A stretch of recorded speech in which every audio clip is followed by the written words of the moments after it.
할렐루야. 예배 오신 모든 성도 여러분들 주님의 이름으로 환영하고 축복합니다. 우리 서로 옆 사람하고 이렇게 인사하도록 하겠습니다. 예배 자리에 참 잘 오셨습니다. 예. 우리 한 번 더 인사하실 때 이렇게 인사하기를 소망합니다. 우리 예배를 통해서 많은 은혜 받으시기 바랍니다. 예, 감사합니다. 오늘 말씀 신명기 12장 13절부터 14절까지 말씀을 통해서 지켜야 합니다 라는 제목을 가지고 우리 성도 여러분들과 함께 은혜를 나누고자 합니다. 오늘 말씀을 보시면 이스라엘 백성들이 애굽에서 벗어나 젖과 꿀이 흐르는 땅인 가나안 땅으로 들어가는 과정 중에 있었습니다.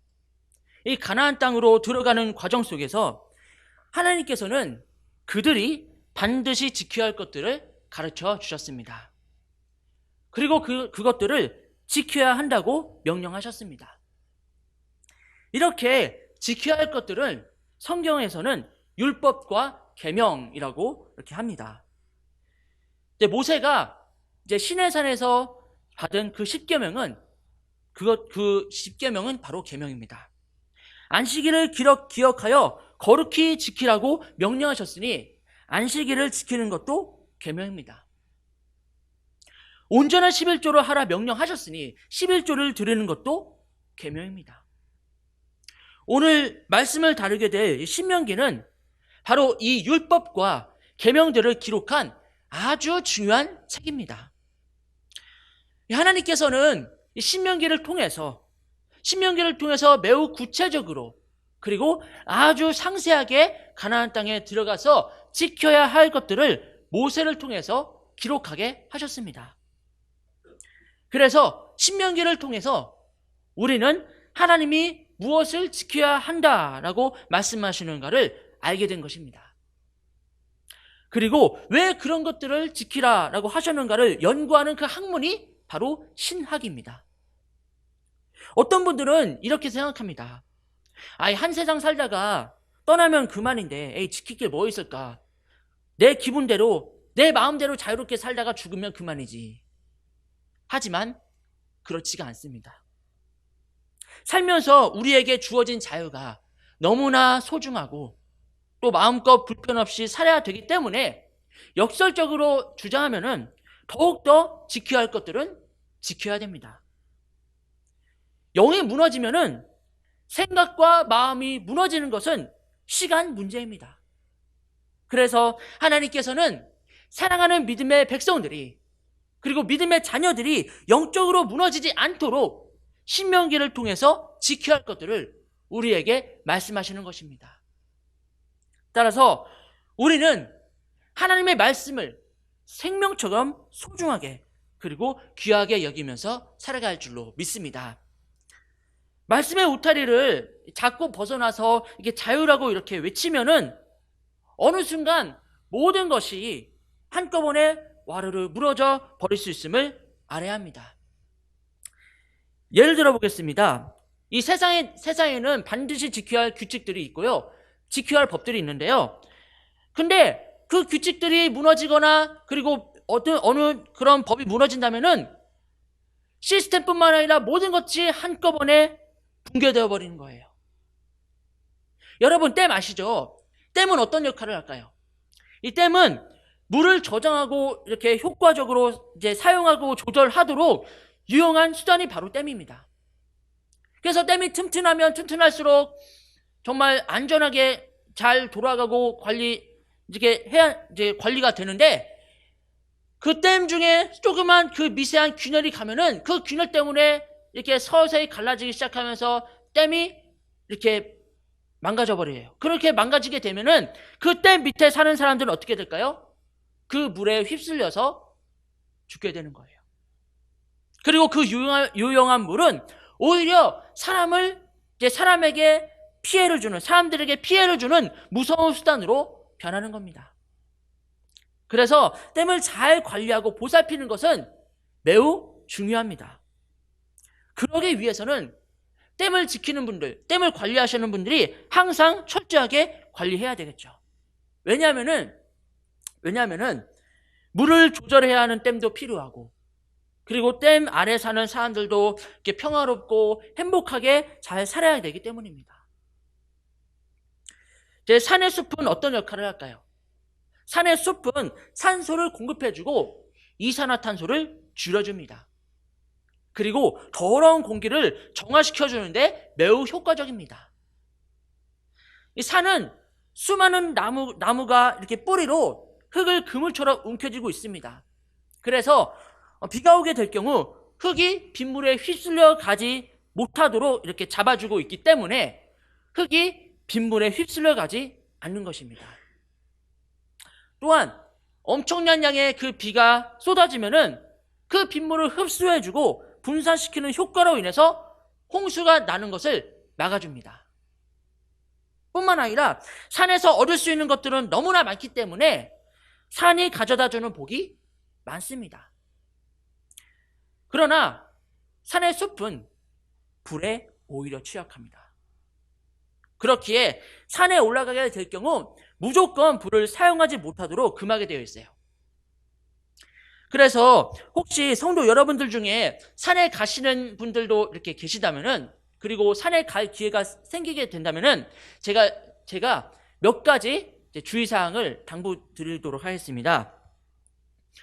산에 올라가게 되면은 물론 대부분의 성도님들은 흡연을 안 하시겠지만, 흡연을 안 하신다 하더라도 산에 올라가서 라이터를 들고 올라가지 마십시오.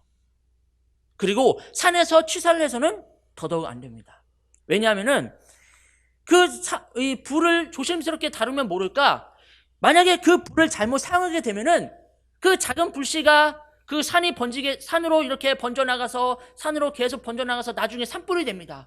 그 산불이 상상할 수 없는 대형 참사로 번질 수 있기 때문이죠. 비행기를 또 예로 들어볼게요. 비행기는 극한의 환경 가운데 엄청난 속도로 날아가는 수단입니다. 그 비행기는 모든 것이 다 컴퓨터를 통하여 예민하게 그렇게 작동되기 때문에 그 작은 실수라든지 그런 미세한 사고로도 비행기에 이상이 생길 수가 있습니다. 따라서 비행기 안에서는 반드시 지켜야 할 규칙들이 있습니다. 그 규칙들은 저도 자세히는 모르지만 비행기 안에서의 그런 지켜야 할 규칙들이 있겠죠. 그 비행기 안에서의 규칙들은 반드시 지켜야 되겠죠. 왜냐하면은 모두의 생명을 위해서, 사고를 나지 않게 모두의 안전을 위해서 지켜야 되기 때문입니다. 이와 같이 사람들은 물을 저장하는 그런 댐과 같은 존재이기도 하고, 불과 같은 존재이기도 하고, 그리고 산과 같은 존재이기도 합니다. 또한 비행기와 같은 존재이기도 하죠. 마찬가지로 하나님께서 창조하신 인간은 큰 능력을 가진 존재임과 동시에 아담의 원죄를 가진 존재입니다. 그래서 우리 하나님께서는 오늘 이스라엘 백성을 향하여 반드시 지켜야 할 것들을 말씀하시는 것입니다. 그것은 동시에 21세기에 살고 있는, 2022년에 살고 있는 우리 모두에게 말씀하시는 것입니다. 하나님께서 우리에게 왜 율법과 계명을 주셨을까요? 하나님께서 우리에게 율법과 계명을 주신 것은 바로 우리들을 위해서 주신 것입니다. 자, 그렇다면 이 시간을 통해서, 오늘 이 시간을 통해 우리가 무엇을 지켜야 할지를 두 가지를 통해 한번 알아보도록 하겠습니다. 그 첫 번째는 성전을 거룩히 구별하라 라고 이렇게 말씀하셨습니다. 본문 13절 말씀에 이렇게 기록되어져 있어요. 너는 삼가서 내게 보이는 아무 곳에서나 번제를 드리지 말고. 자, 아무 곳에 가서나 예배를 드려서는 안 된다. 반드시 예배해야 할 장소를 거룩하게 구별하라라는 말씀입니다. 창세기 12장을 보시면 아브라함이 가나안 땅에 도착한 이후에 제일 먼저 한 일이 어떤 일이었냐면요, 상수리 나무에 이르러 제단을 수축하고 제사를 드린 내용입니다.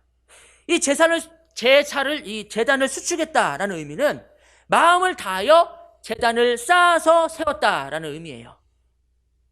하나님이 받으실 만한 거룩한 곳으로 다듬고 쌓아서 세웠다라는 뜻입니다. 그리고 사시사철 푸른 나무인 상수리 나무는 생명의 땅입니다. 하나님께서 주신 그 생명의 물이 나무 밑에 강처럼 모여있고 흐르는 곳입니다. 그래, 아브라함은 그곳에서 아브라함은 양을 잡아서 하나님께 번제로 제사를 드렸습니다. 이렇게 하나님께서는 예배를 받으시기를 기뻐하십니다. 그리고 원하십니다. 그러나 동시에 하나님께서는 예배의 장소를 구별하시기를 원하십니다. 자, 그렇다면 하나님께서 기쁘게 받으실 최고의 예배의 장소는 과연 어디일까요? 하나님께서 기쁘게 받으실 최고의 예배의 장소는, 그 장소는 바로 십자가 보혈이 흐르는 곳입니다. 바로 십자가 은혜를 선포하시는 곳이 하나님께서 기뻐 받으실 최고의 예배의 장소입니다. 그리고 하나님께서 거룩히 구별하신 최고의 장소이자 복된 예배의 장소는 바로 교회입니다.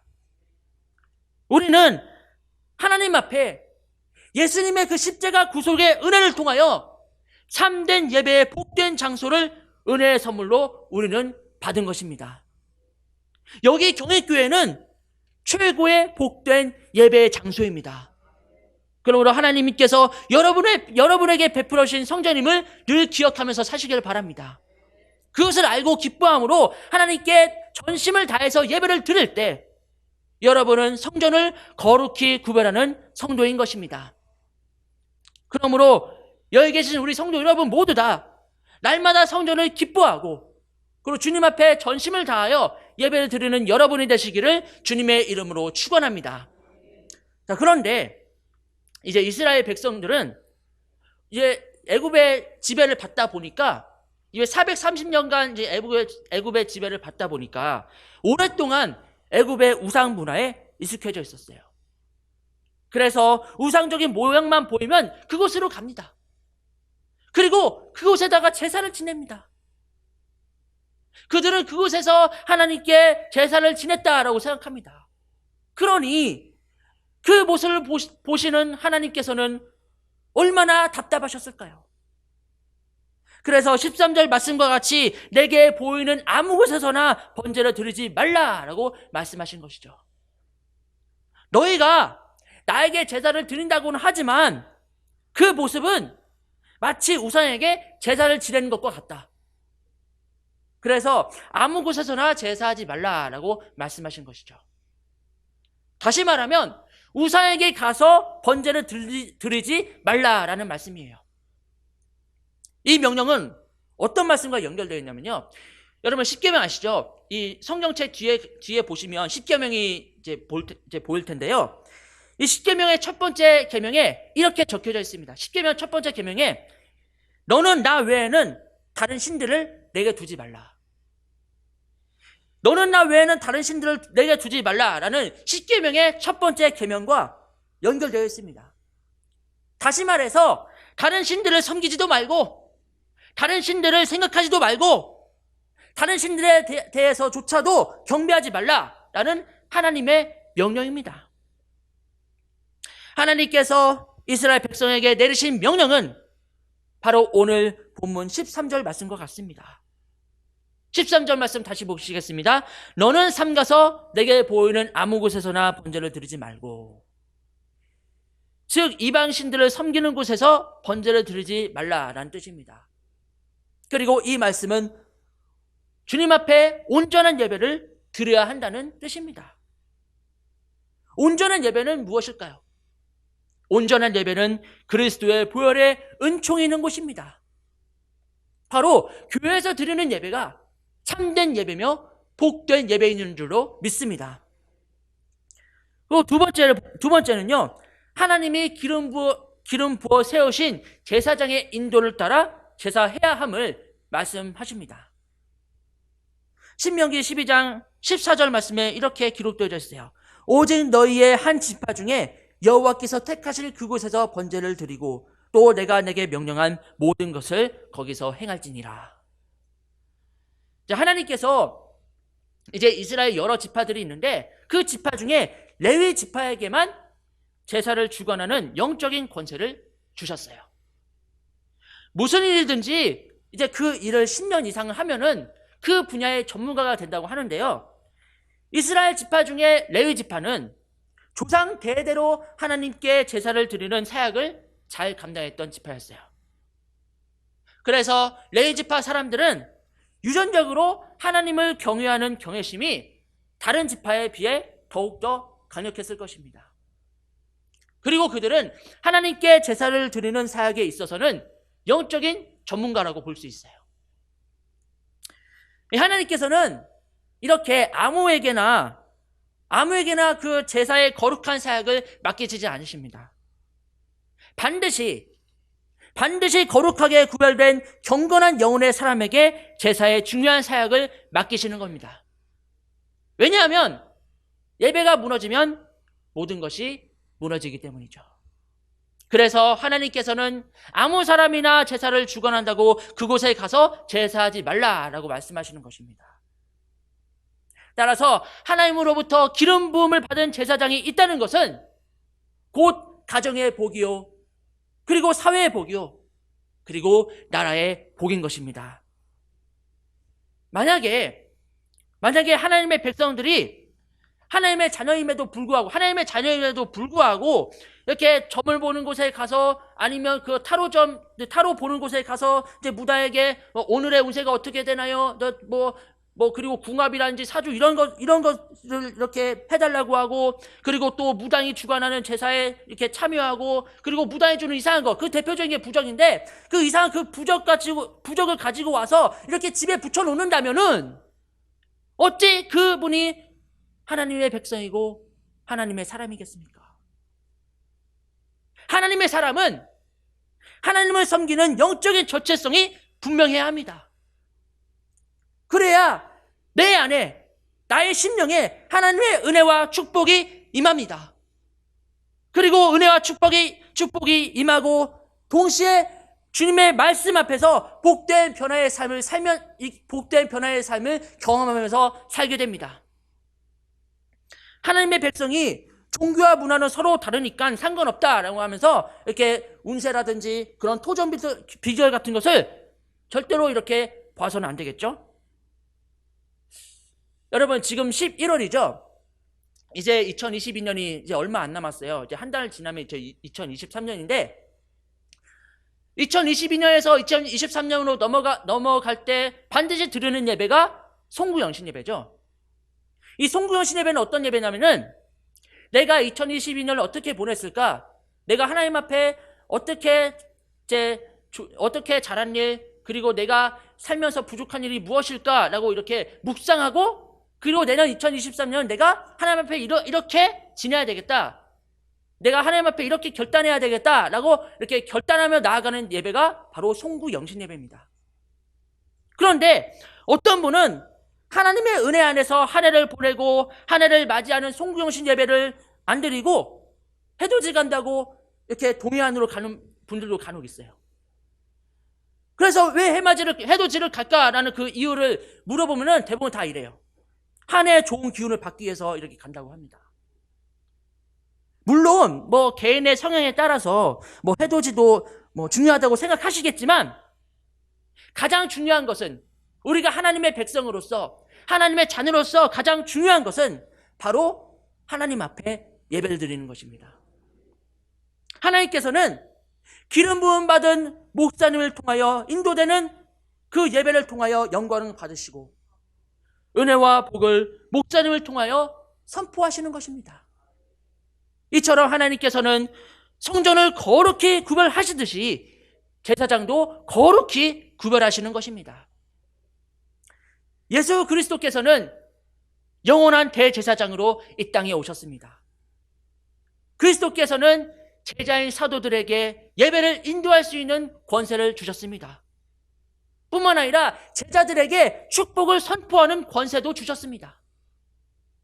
예수 그리스도를 통하여 새로운 영적인 레위 지파가 형성된 것입니다. 예수님의 안수를 통하여 영적인 권세를 이어받은 그 사도들은 제자들을 택하여 연단과 훈련을 시킵니다. 그리고 그 사도들은 제자들에게 안수를 베풀어 줌으로써 또다시 예수님의 제자를 세워나가는 것입니다. 그리고 그 사도가 된 제자들은 그 밑에 제자들을 이렇게 택해서 연단과 훈련을 시킨 다음에 계속해서 안수를 베풉니다.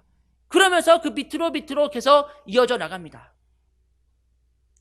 예수 그리스도께서는 제자들에게 안수를 통하여 기름을 제자들 머리 위에 부은 것입니다.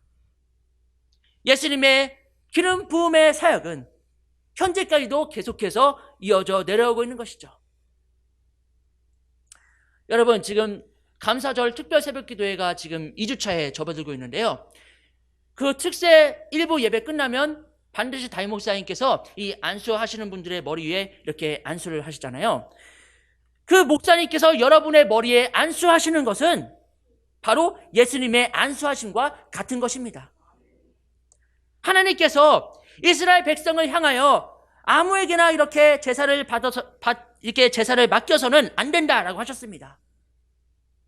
그리고 기름 부음 받은 제사장이 인도하는 예배를 반드시 드려야 함을 말씀하셨습니다. 이것은 지켜야 할 기본과 같습니다. 기본이 무너지면은 시스템 전체가 흔들릴 수밖에 없기 때문이죠. 이제 말씀을 정리하도록 하겠습니다. 찬양 중에 부르신 곳에서라는 찬양 다들 아실 겁니다. 아시는 분도 계시겠지만 그 부르신 곳에서라는 찬양 중에 이런 가사가 있습니다. 그 가사를 제가 불러보도록 하겠습니다. 부르신 곳에서 나는 예배하네. 어떤 상황에도 나는 예배하네. 할렐루야. 부르신 곳에서 나는 예배하겠습니다. 어떤 상황이 되더라도 나는 주님 앞에 예배하겠습니다. 요즘 일상 때문에 바쁜 시간으로 인해서 예배를 제대로 이렇게 못 드리는 경우가 많이 있어요. 하지만 그럴 때일수록 예배는 반드시 드려야 됩니다. 바쁠수록 더욱더 철저하게 드려야 됩니다. 내가 주님의 백성으로서, 내가 주님의 자녀로서 정말 철저하게 예배를 드리려고 오히려 이렇게 노력하고 발버둥을 쳐야 됩니다. 그래야 내 안에 둑이 무너지지 않습니다. 내 안에 그 산의 숲이 무너지지 않고 그 산의 숲이 그 흙이 이렇게 빗물에 휩쓸려 나가는 흙을 막아주듯이 주님께서 나에게 맡겨주신 그 사명과 역할을 잘 감당할 수 있습니다. 하나님께서 부르신 이 거룩한 예배 장소에서 함께 예배를 드릴 수 있도록 우리를 인도하신 주님 앞에 늘 감사하며 사시기를 바랍니다. 그리고 그리스도의 제자로서 조금도 부족함이 없는 우리 참으로 귀하신 담임 목사님을 통하여 예배할 수 있으며 늘 감사하며 사시기를 주님의 이름으로 간절히 축원합니다. 기도하시겠습니다.